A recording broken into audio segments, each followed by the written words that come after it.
म बालेन्द्र शाह नेपालको सार्वभौम सत्ता र राजकीय सत्ता नेपालको सार्वभौम सत्ता र राजकीय सत्ता नेपाली जनतामा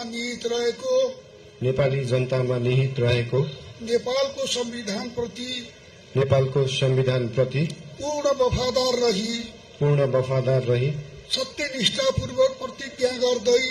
सत्यनिष्ठापूर्वक प्रतिज्ञा गर्दै ईश्वर देश र जनताको नाममा शपथ लिन्छु कि प्रधानमन्त्री पदको जिम्मेवारी प्रचलित कानूनको पालना गरी मुलुक र जनताको भलो चिताई कसैको डर नमानी पक्षपात नगरी पूर्वाग्रह वा खराब भावना नलिई ईमानदारीका साथ गर्नेछु र आफ्नो कर्तव्य पालनको सिलसिलामा आफूलाई जानकारीमा आएको कुरा म पदमा बहाल रहँदा वा नरहँदा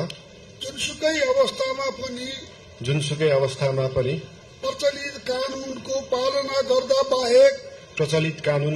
गर्दा बाहेक अरू अवस्थामा कुनै किसिमबाट पनि प्रकट वा संकेत गर्ने छैन। धन्यवाद। यसपछि नवनियुक्त सम्माननीय प्रधानमन्त्रीज्यूलाई आफ्नो आसनमा रही शपथ पत्रमा हस्ताक्षर गरिदिनु हुन अनुरोध गर्दछु।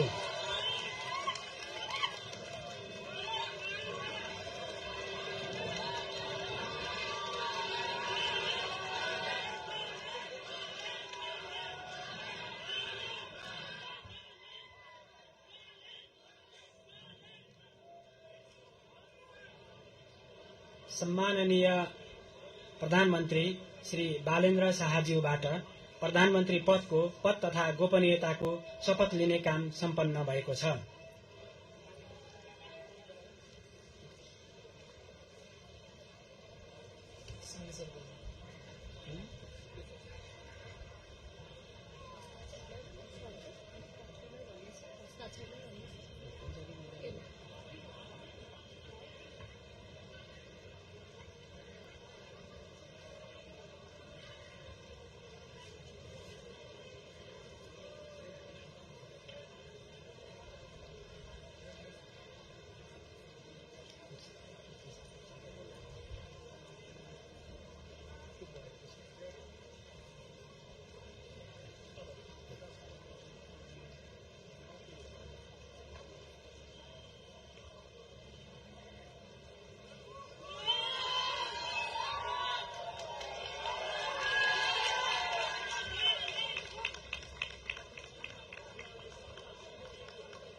नवनियुक्त सम्माननीय प्रधानमन्त्रीज्यूलाई राष्ट्रपतिको कार्यालयको तर्फबाट हार्दिक बधाई तथा शुभकामना व्यक्त गर्दछौं।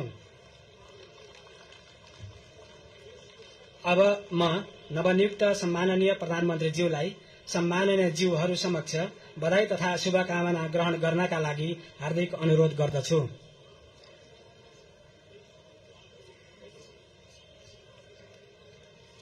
अब मञ्चमा आसीन सम्माननीय ज्यूहरूसँग परिवारजनसहित सामूहिक तस्बिर लिने प्रयोजनका लागि शरीक भइदिनु हुन नवनियुक्त सम्माननीय प्रधानमन्त्रीज्यूलाई अनुरोध गर्दछु।